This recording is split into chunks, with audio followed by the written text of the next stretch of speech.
Jordan! Iain! Who spent so long working on his segment this morning that he forgot to write an intro question? Michael Barrymore? No. You guys. What?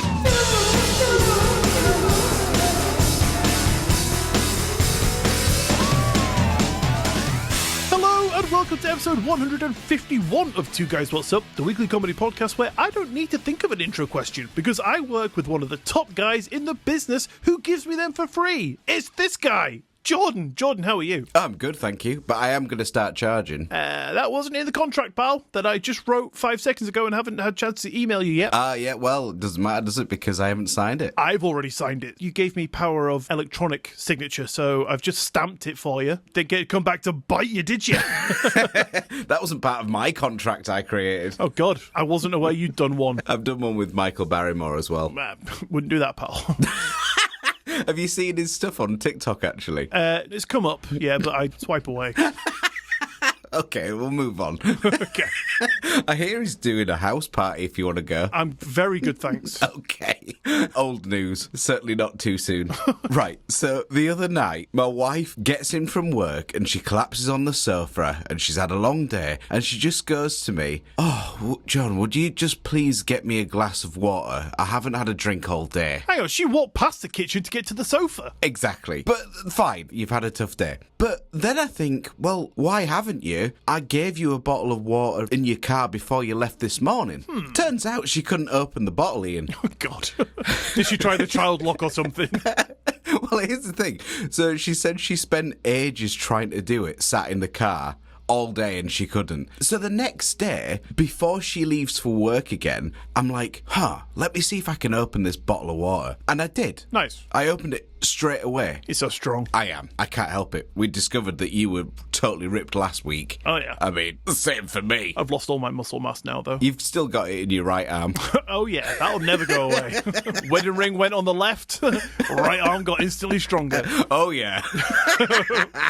So, yeah, I was able to open it. Wasn't a problem. And it kind of got me thinking in a bit of a rabbit hole of reasons why she wouldn't have been able to open it. Yeah. So I was thinking, well, was she using her feet? Did she attempt with just one hand? Was she only trying to use her pinky fingers to open it? So I take it was fairly easy then. It was dead easy. Like, there really was not a problem. Did she try and twist the label instead of the cap? I'll try something different today. I'll open it from the bottom. Was the bottle that cold that she didn't want to shock her hands? Or did she think that the bottle would just maybe give in and open itself if she waited long enough? If I just stare at it long enough, it'll be like, fine, I'll open. Yeah. If she gives it the stare that I receive very often. Anyone caves. So, yeah, I just wanted to update you with that fact of my life. Okay, thank you. My wife is weak at the end. I hear that you're getting some decorating done. Yeah. Uh-oh. Well, no, we know a guy who does it, and he's very prompt. He was supposed to come around at 10, and he turned up at 9:05 as I was walking through the door from dropping my children off. So I was like, perfect, come on in, pal. But then he walked in with wallpaper paste and a wallpaper table, and I was like, oh, are you starting today? I just thought you were coming to look at it and give us a quote. And he was like, well, I was of the understanding that I was starting today. So I was like, right, let's go through the messages. So I checked the messages from my wife. He did the same. There was no indication of exactly what he was supposed to be coming around for. Oh, right. She said to me, he's coming around to take a look to see what he can do, and then he's free from the 17th. So I was like, great. So he came around expecting to start, and I was like, well, I don't think you can start because we need to know how much it's going to cost. We need to know if we can afford it first, that sort of stuff. Yeah. So he started looking at all the walls, and he was like, right, this doesn't need lining paper on it. I can sand this down, fill it, it'll be fine. This bit does. This bit might not. Over here I can do this. This I can do this. I can do that, blah, blah, blah. Load of stuff. And I was like, okay, you're giving me a lot of options there. A, I need quotes for all of them so we know what we can afford. And B, I need my wife's okay to say exactly what she wants doing. Because I don't want to say, yeah, do that. And then have her come home and be like, no, I don't want to do that. Exactly. So I've said, go away in a nice way. Oh, right. In a nice way. Like leave now. That doesn't sound any better. But essentially, go away, write some quotes, tell us what you're going to do, come back at 4, my wife will be there. Right. You can tell her and she can come up with the decision herself. Okay, yeah. And then it can't be wrong. Exactly. I do not want to get in the bad books for this. I mean... It's probably still the wrong thing to do, but, we'll see. Yeah. I tried my best. She'll get home at 4 o'clock and be like, why have you not decided, Ian? No, she'll come home like, why is it not done? Yeah. That seems weird. Why would he turn up with his table and not have told you any indication of a price? Or even know himself? Precisely my thoughts. She just said, we've got some walls that need decorating. Can you come round on this day? And he was like, yep. Wow, now he's got 8 hours free. Exactly, yeah. Maybe he'll come back with a really strong right arm. Maybe. Yeah, he can get those wallpapers up in no time. Yeah, chuck him up from the sofa. Nice. Yeah, and if he runs out of wallpaper paste, he's still covered. No, it'll be empty by then. I mean, he might be that well practiced. He's good at producing. Yeah, unless he saves it. Oh, do let me know how it turns out at 4 o'clock. I shall do. I will inform you. Thank you. And next week, not to put anyone off, but I'll tell you lot how it went too. Okay.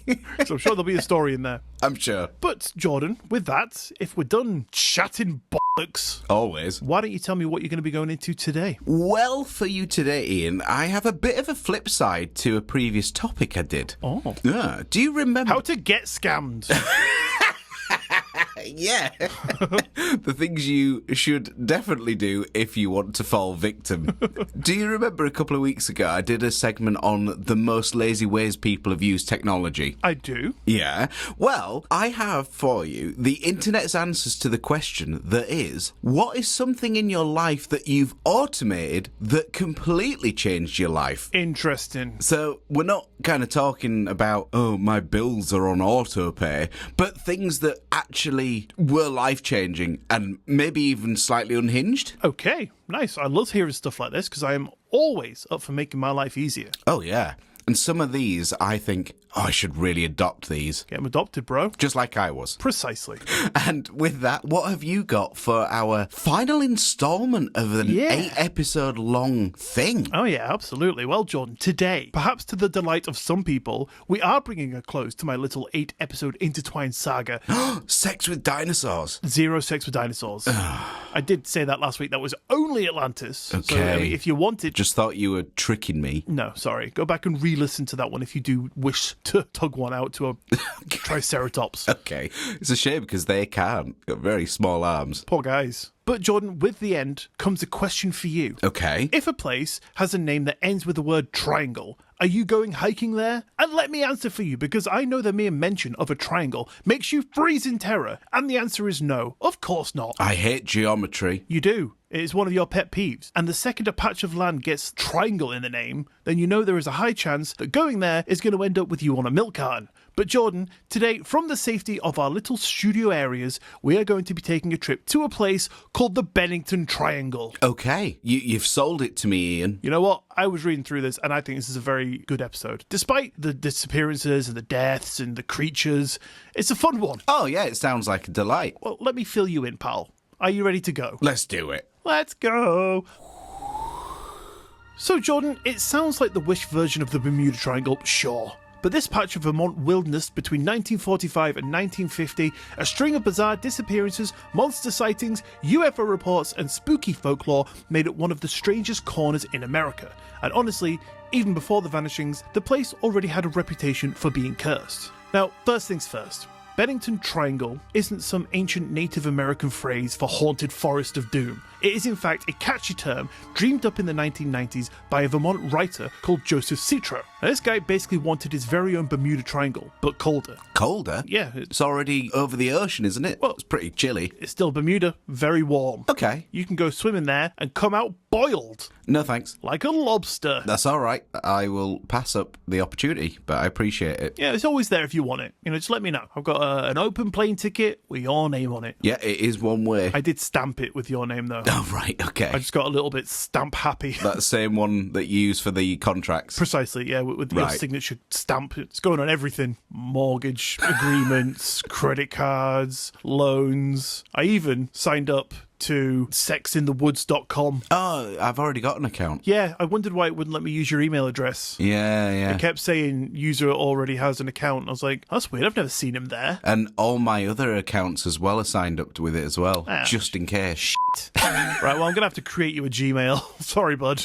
But this guy, Mr. Citro, slapped a spooky label on a patch of southwestern Vermont centered on Glastonbury Mountain, and the name stuck. Because let me tell you, sometimes it really is that simple. Some guy invents a snappy name and suddenly you've got yourself a paranormal tourist hotspot. So, Jordan, picture a chunk of Green Mountain National Forest in Vermont, with the old ghost town of Glastonbury right at its heart. Surrounding it, you've got the towns of Bennington, Woodford, Shaftesbury and Somerset. It's all thick woods, steep slopes, miserable weather, and the kind of trails that make even the seasoned hikers think twice. And I suppose it's going to be quiet because I assume the festival isn't there. No, this is the American version of Glastonbury. Right. You know, we settlers went over there from here and just named everything like London 2, you know?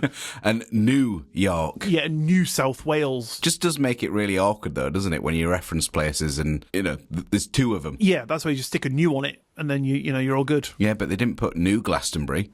You're right. I suppose it was Glastonbury Mountain. My formula has failed me. Because I imagine that would be very, very hard work to play a festival on a mountain. It's got to walk up, mate. Oh, I wouldn't like to be the guy dragging all the gear up. I'm sorry, mate, that is your job. It's in your contract. Oh, shucks. Yeah, you really want to get your eyes on this contract, mate. There's a lot of stuff in there for you. Okay. Just to make you aware, my right arm might not be as strong next week. Okay. Because I've got someone to fill in for me. It's in your contract. That's all right, as long as I'm not the guy that has to change the portable toilets. Okay, yeah. I'll whack you off, mate, but I'm definitely not changing a portable toilet. God, no. I like your priorities. Yeah. They're in my favour. I like it. So, Jordan, if there's one thing to know about Glastonbury Mountain, it's this. It doesn't have a new before it. But it seems like it never really wanted people. The town of Glastonbury itself was charted way back in 1761, but for most of its history, barely anyone lived there. Proper development didn't really happen until after the Civil War, when people decided the mountain would be perfect for logging and charcoal burning. But surprise, surprise, they chopped this place bare. The logging collapsed, the forest was stripped, and in a desperate attempt to keep the money rolling in, they rebranded the town as a tourist getaway. Picture it, Jordan. Fancy boarding houses, a casino, and even an electric trolley line up the mountain. Some even say it was the very first location of the Cryptid Club. Yeah, that's right. Which you can get membership to for only £3 a month. Yeah, which also includes some extended episodes. Extended episodes, bonus episodes, live shows. It's all there for £3. And you might get yourself some tickets to some of these cryptid places. And you might also get yourself locked into a contract. Signed by Jordan.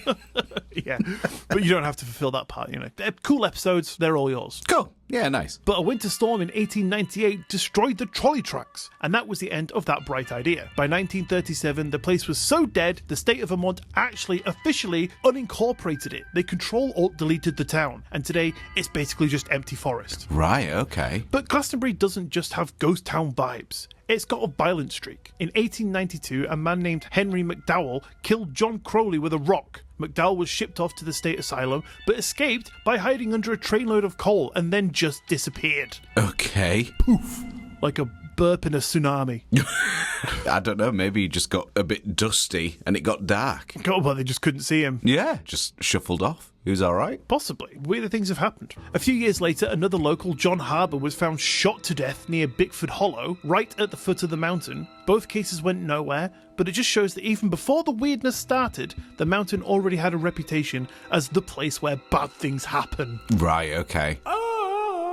Add in a smattering of older lore about native people supposedly avoiding the mountain, calling it cursed, and saying it was a place where the four winds fight each other, plus the fun little rumour of a rock that looks normal until you step on it and it swallows you whole. What? Then you've got yourself the perfect recipe for a good old-fashioned creepy f***ing place. Well, hang on, we can't brush over that. More on that rock later. Okay.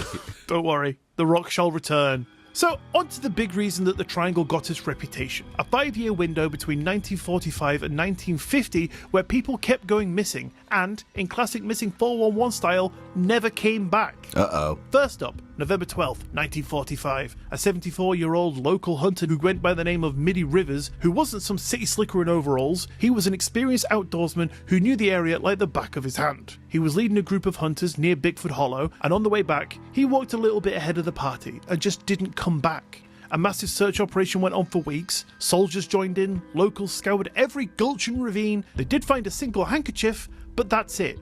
No body. he was gone. Wow, okay. Spooky business afoot, Jordan. Poor bugger, and he was 74 as well. Yeah. Maybe just did what you thought Teddy did last week and just like thought, oh, I'm off from the pack. I'm off to die. He walked ahead. Give this handkerchief to my wife. He was more Missy Rivers then, wasn't he? He was. Yep. Very good.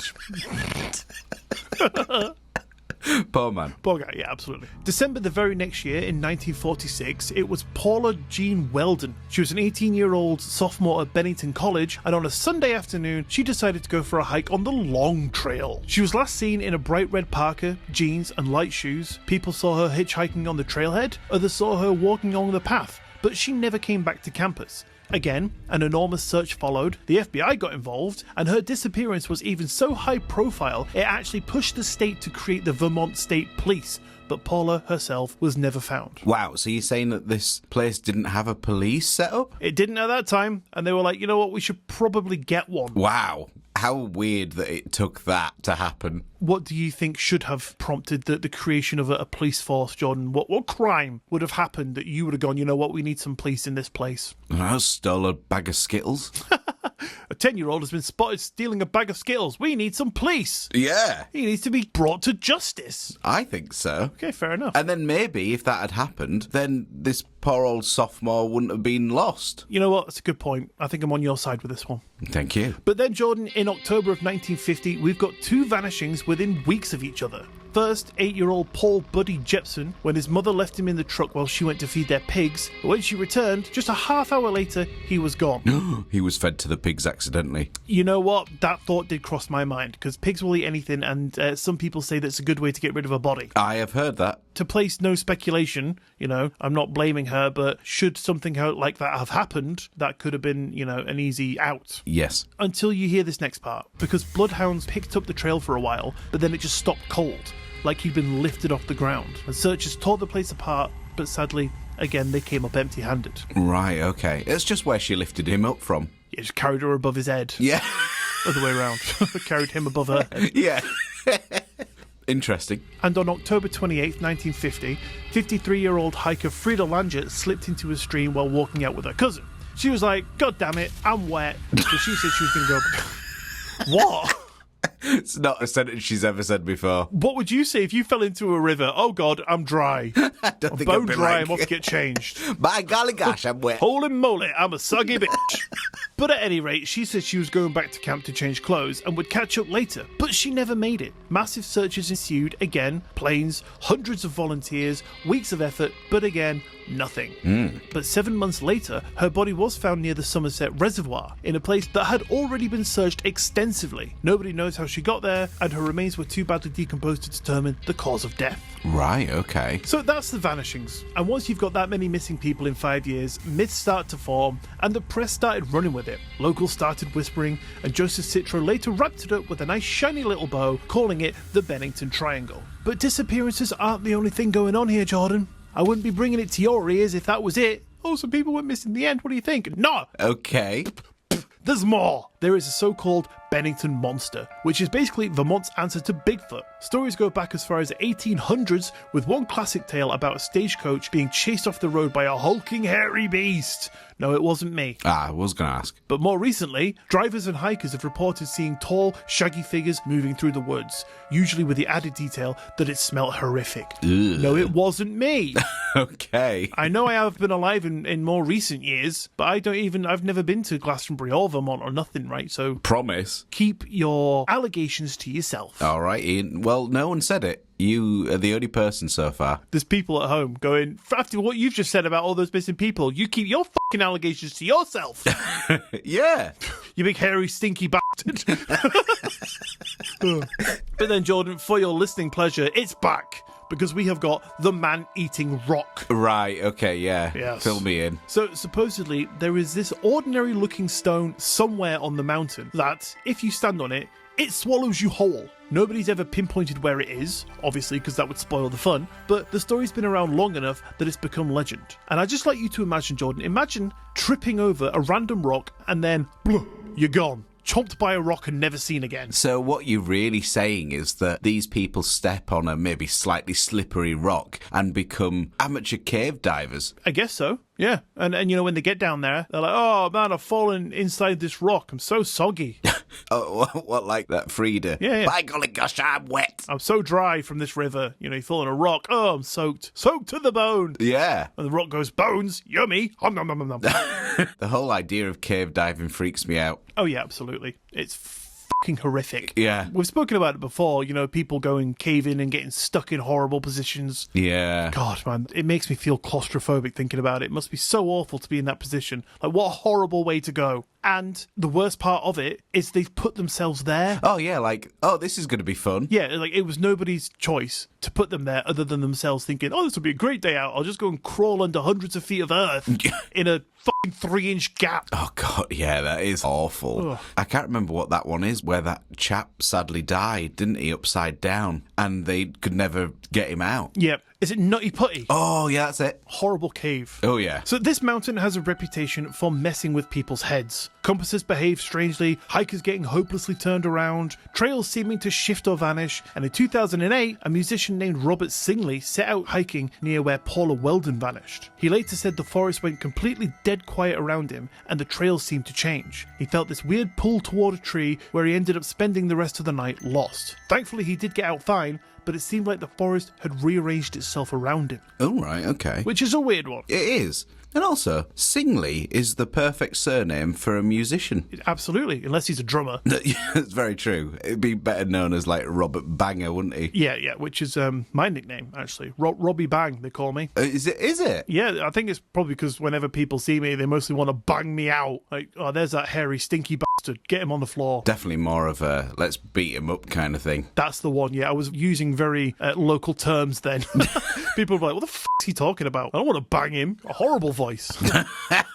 But Jordan, because no cursed forest is complete without UFO sightings, this area has had its share of strange lights in the sky. Enough to pepper local folklore, though nothing has really reached famous case level, but it does all add to the weirdness. Of course. So what is the explanation? Well, the boring answer is rugged terrain, bad weather, poor preparation, and search methods in the 1940s and 50s being nowhere near as advanced as they are now. Plus, they didn't have a police force, for crying out loud. That is true. Hypothermia, falls, accidents, maybe even a bit of foul play, that's what the skeptics will tell you. But that doesn't really explain everything, does it? Yeah? Oh.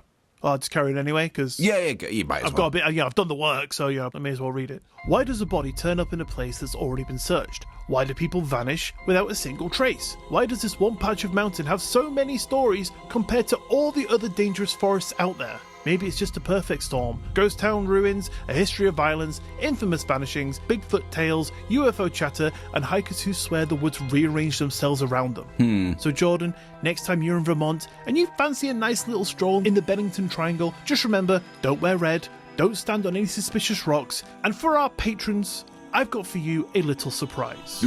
I once recorded a backup episode in case Jordan was ever sick or for the unlikely event that we didn't have an episode ready to go one week. And it was specifically about a man that went missing from Bennington. But with how much the podcast has progressed in quality recently, don't laugh. Yeah. I don't think that it's worth ever putting out, except for you to laugh at me. And it is in the vein of this story today. So I think it's rather fitting to put that unreleased episode in for you to listen right now and for you to laugh at, because it is still a spooky relevant story. Fair enough. So patrons, enjoy. But for everyone else, what have we actually learned from this 8-part rabbit hole?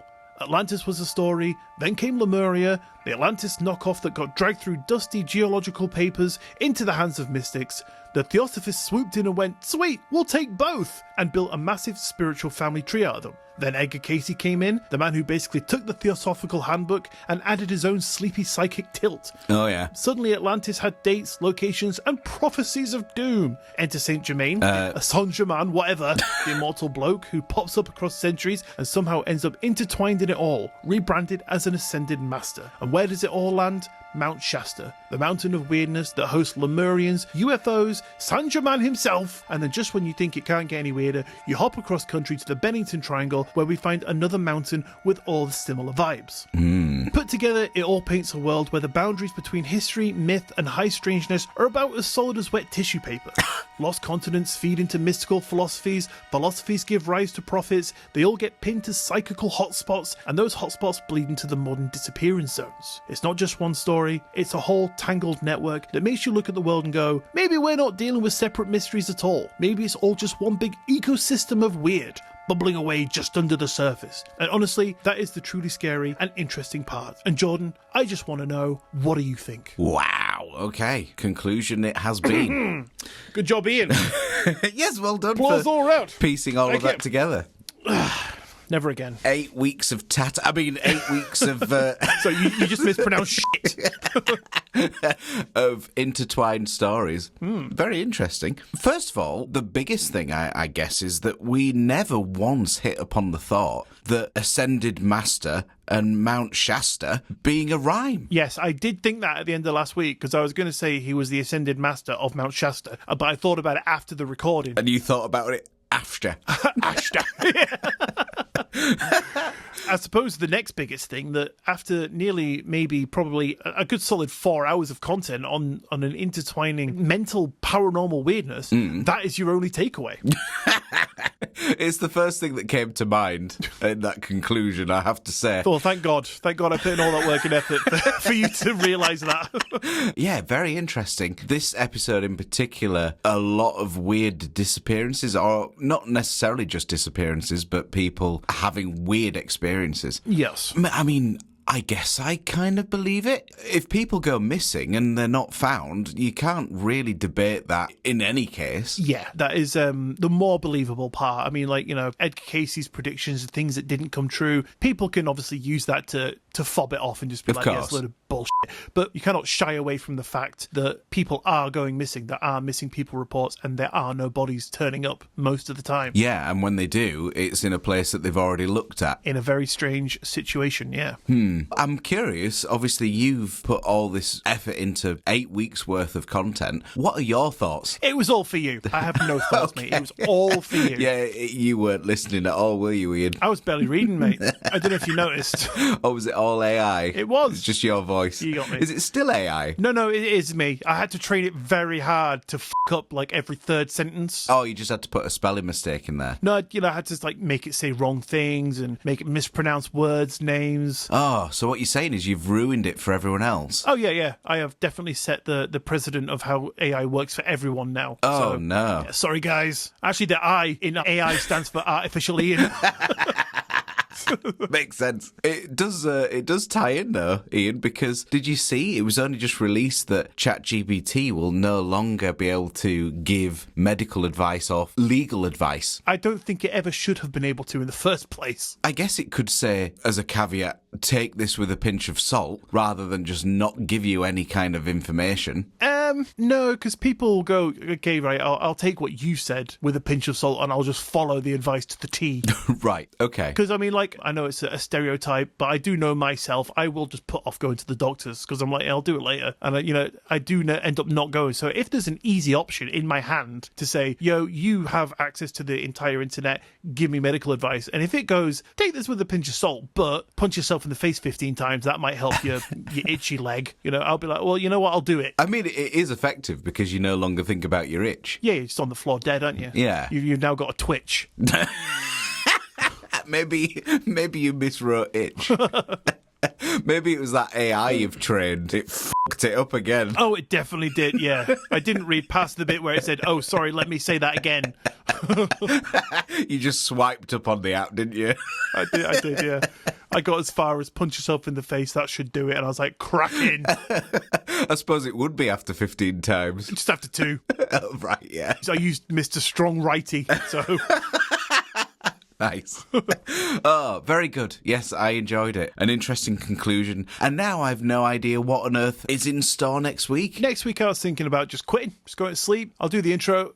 Jordan, Ian, who went to sleep? Me right now. Okay, yeah. I'll just leave my laptop recording for, a few hours. I will do my best to provide the listeners with something, you lazy git.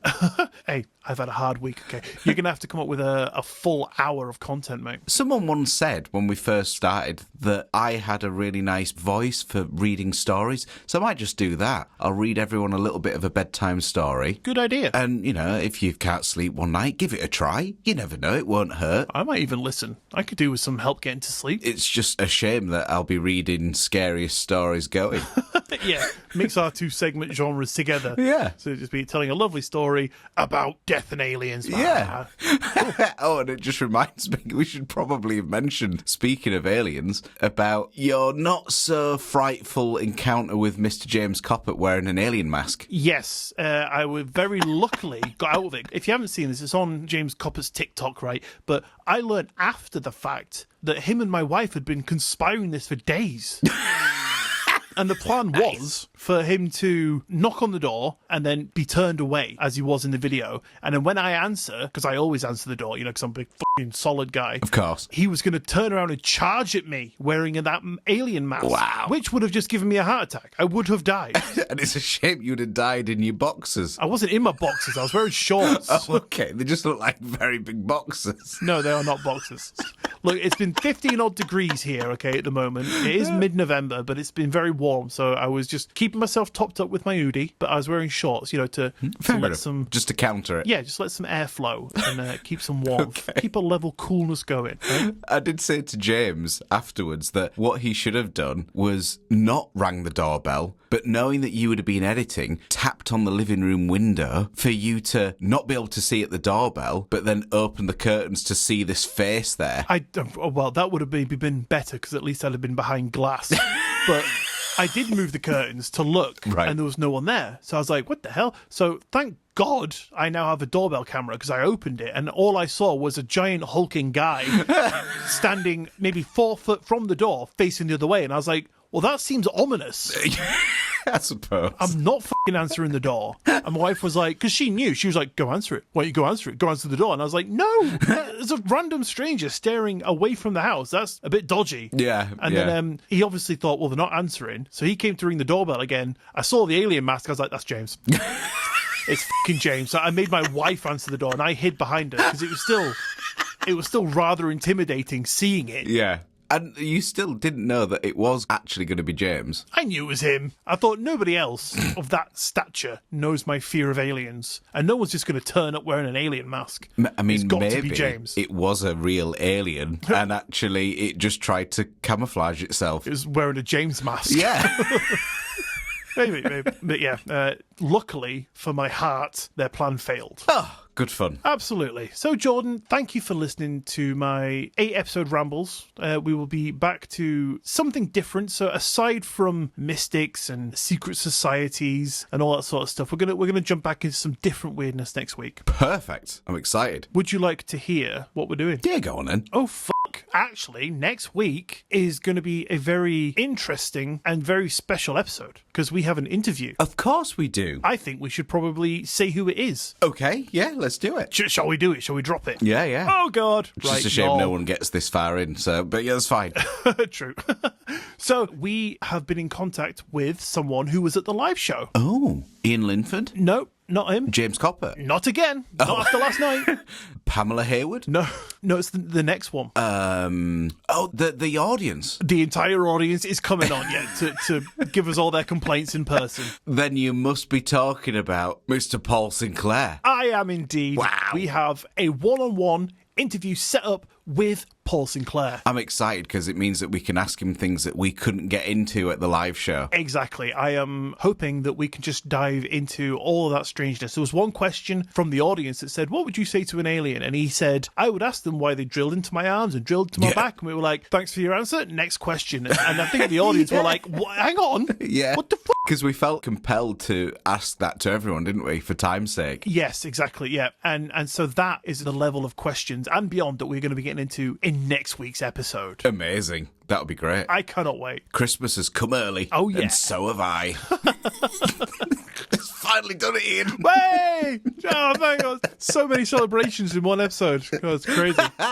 Yes, I'm very excited. I can't wait. But Jordan, let's bring it back to now. Okay. Because you've got to tell me how to get my ass scammed. Was it? No, Ian, it wasn't. Oh. This was the internet's answer to the question, what is something in your life that you've automated that completely changed it? That is the one. Not being scammed. Pen and paper at the ready. Jordan, fill me in. Of course, some hilarious person decided to write the answer. My mood automatically turns bad every Monday morning. Was it you? Did you write that? No, I didn't, Ian. I'm going to start start with my own. At the release of fucking Two Guys What's Up. Someone else said, I feel like this was also a joke, but I think it's maybe serious. Yeah. I make my phone turn on low battery mode at 40% rather than the standard 20. LOL. So I was thinking, well, I might just do mine so it comes on when it drops below 100%. Yeah, good idea. Saves so much battery. Instant low power mode. LOL. So, anyway, some proper ones for you. I made my phone autocorrect QQQ to my email address so I never have to type it in when filling out something on my phone. You know what? I do that. What, do you actually use QQQ? I don't do specifically that, but I do something very similar. So whenever we text, we sometimes put laugh emojis in our messages. Oh, you do it as LOL, don't you? No, I do LLL. Oh, do you? Okay. Yeah, and if I want to make something seem really funny, I do LLLL and then hit space and it autocorrects to 3 laugh emojis. Right, okay. So what you could have done is just tapped the laugh emoji 3 times. No, because then I have to tap the emoji button, then tap it back. But you know, fat thumbs. I hit everything. Right. So I fuck it up. So just LLL, easy peasy. But I've also done it with other ones. Like I don't know how to spell the word specifically. So I mean, there is an autocorrect. yeah, but sometimes it doesn't even know what I'm trying to say. Right. Honestly. Okay. It's like buff. Yeah. So I've got like, I think it's AA. That's when you're trying to get breakdown cover and it's just telling you specifically.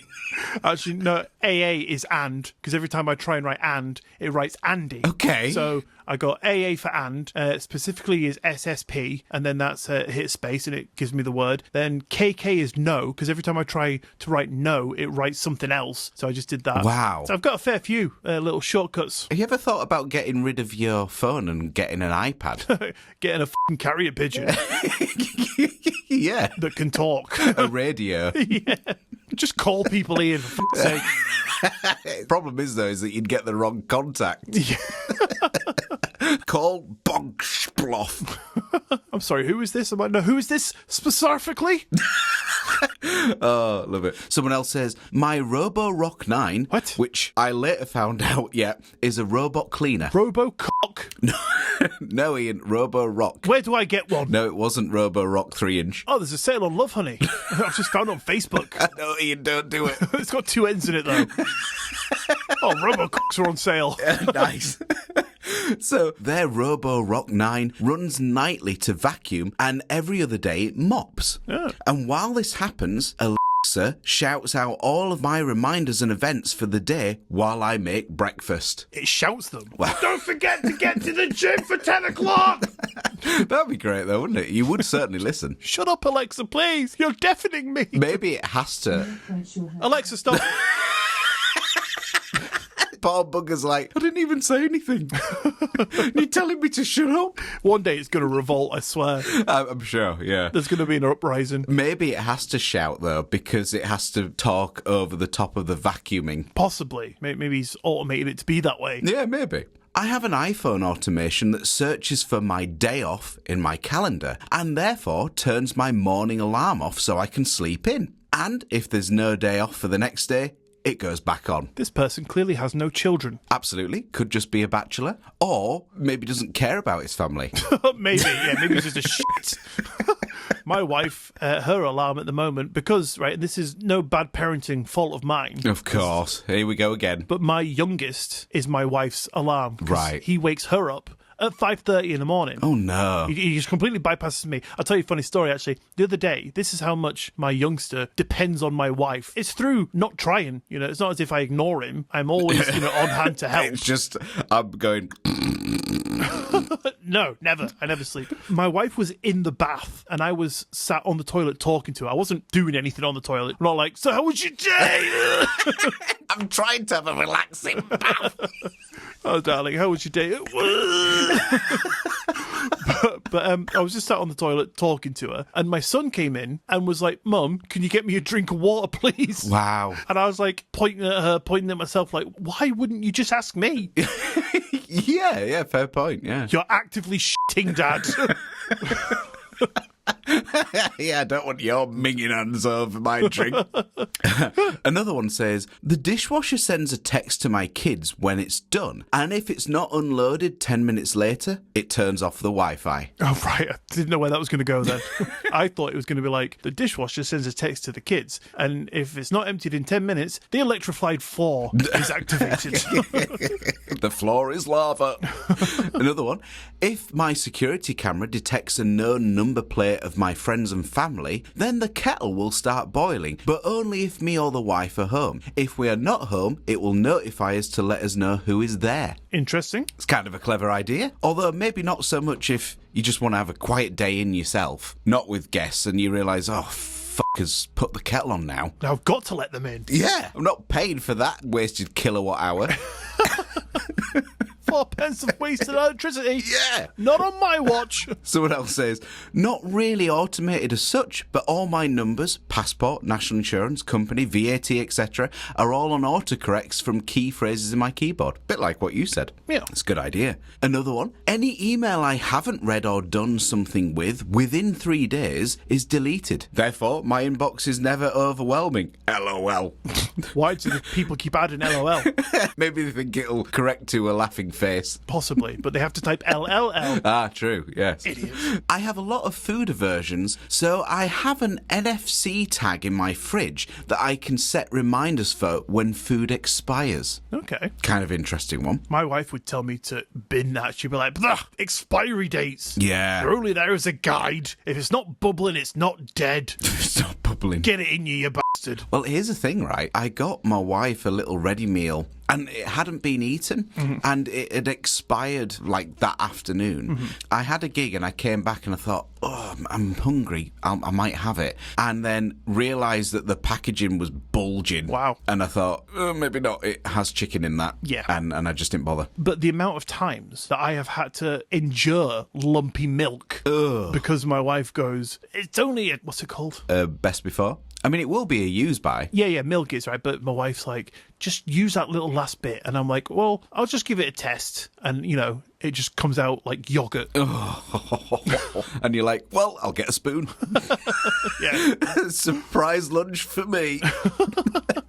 Lumpy coffee. Coffee mousse. That's awful. Another one. I created an automation to send a text that said, hi, or hey, how's your day been, to my 2 best friends who live in different states.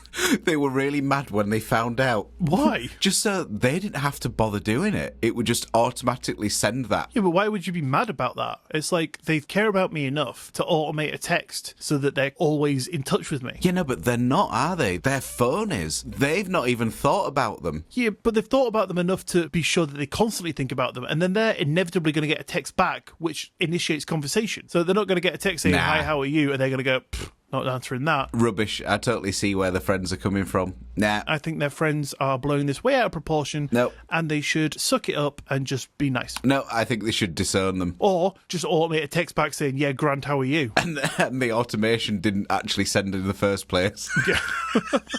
Now they sound pity.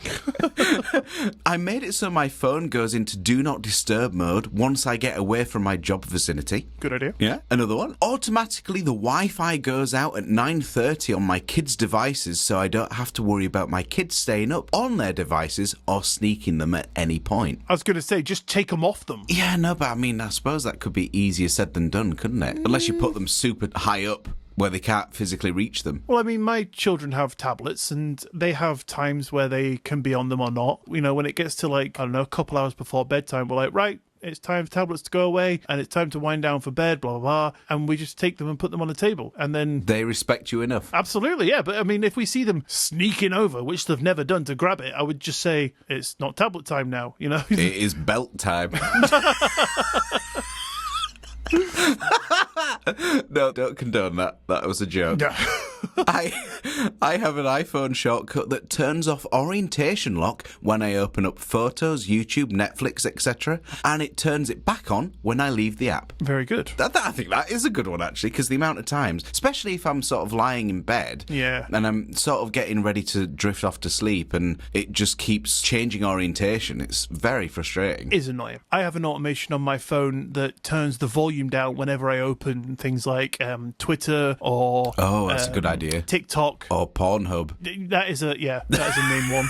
That's one of the more used ones. But, if I'm ever in the living room with my wife and she's watching TV and I want to open up Instagram or something like that, it just instantly turns the volume down. Right. So that it doesn't open up and start blaring stuff at me. That's a good idea. Mainly so I don't have to endure, the stare that I get from it. That does make sense. I was watching this. I've just missed a line of dialogue, you bastard. Yeah, go answer the door. Yeah, there's an alien at the door. Go let it in. I put an NFC tag in my car, so when I put my phone on the phone holder, it locks my front door and arms the alarm system. I never have to worry about the last person out if they didn't check it. I would not trust that. I know, but it's a good idea. It's a good idea as a fail-safe, but I wouldn't trust that. I mean, electronics can fail. True. Internet can just not work sometimes. So to put your entire house and all of your goods within it in the hands of one little NFC tag. Yeah, and it's when your drunk friend was like, lol, I'll take this off. Yeah, lol, obviously, yeah, lol. Got to put a lol in there. LLL.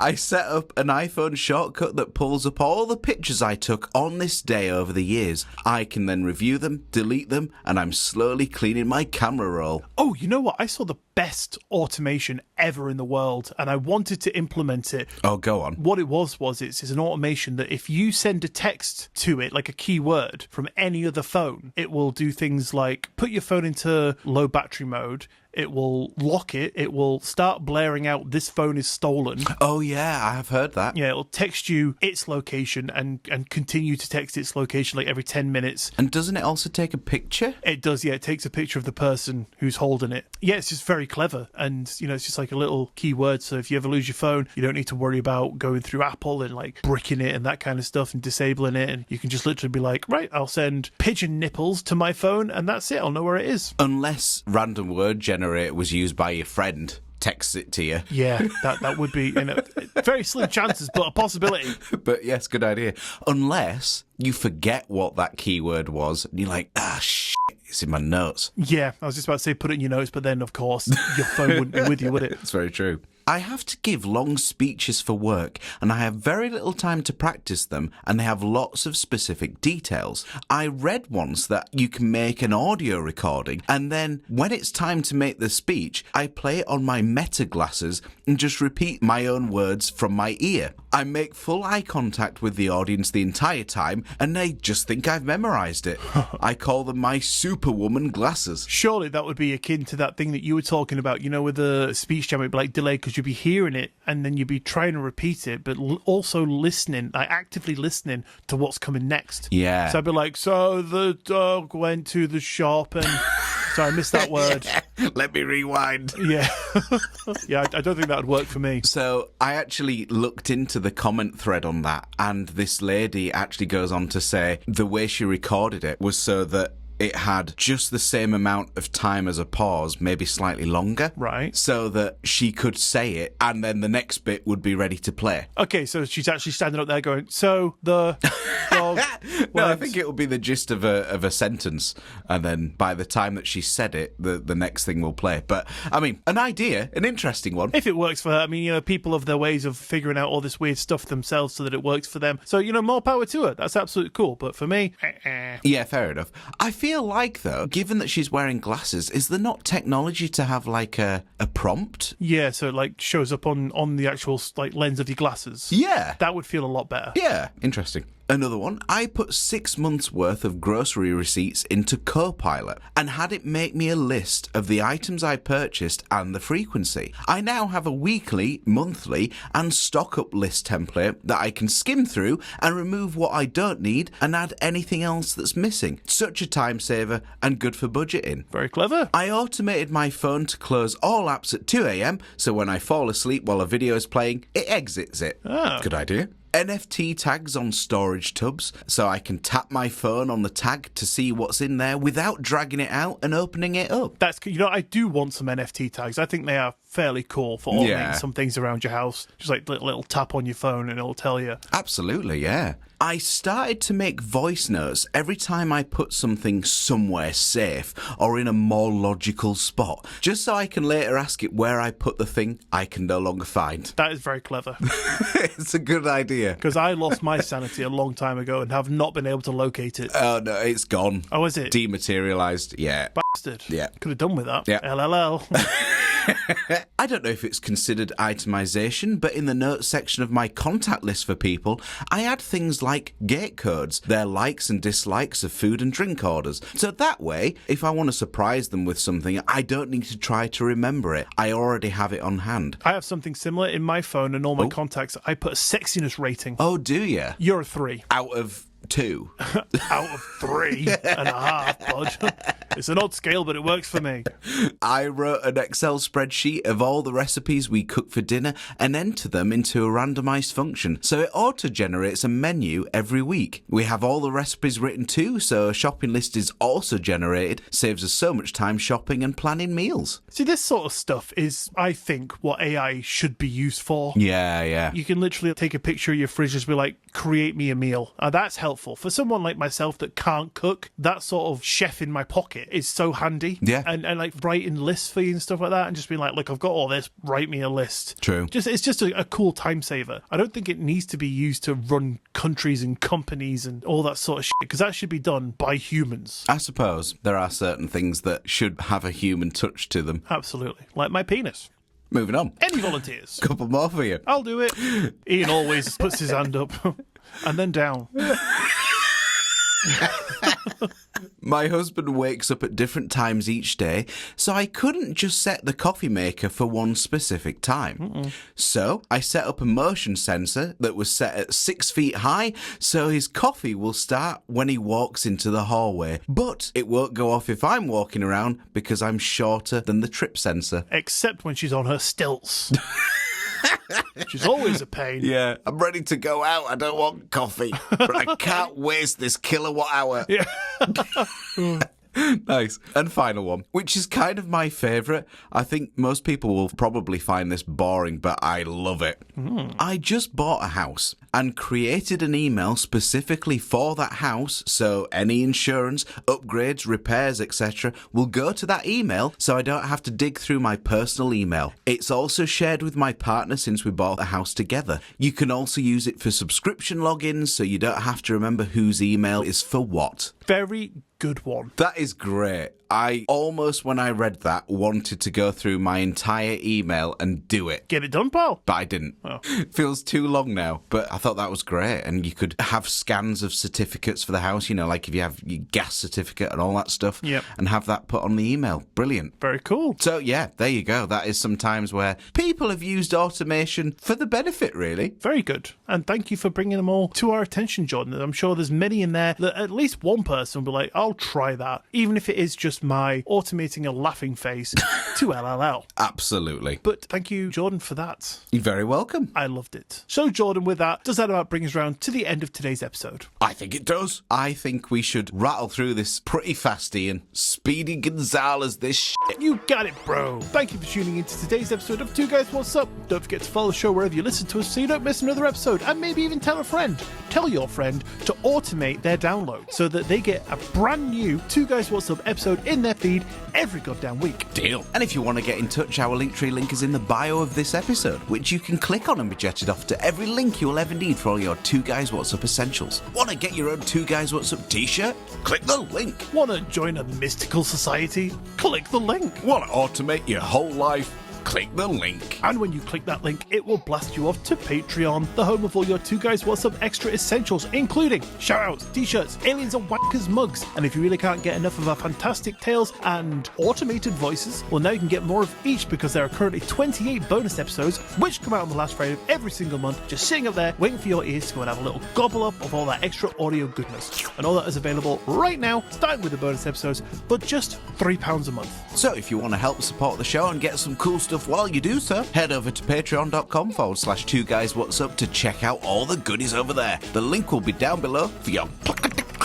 pleasure. But if you can't do that, but you still like to help us out, then a 5-star rating and review at your podcast app of choice would be the best and freest way to do that for us, and we would be eternally grateful. Eternally so. But on that note, thanks for listening. Y'all have an amazing week, and we will see you next Monday. Automate my life.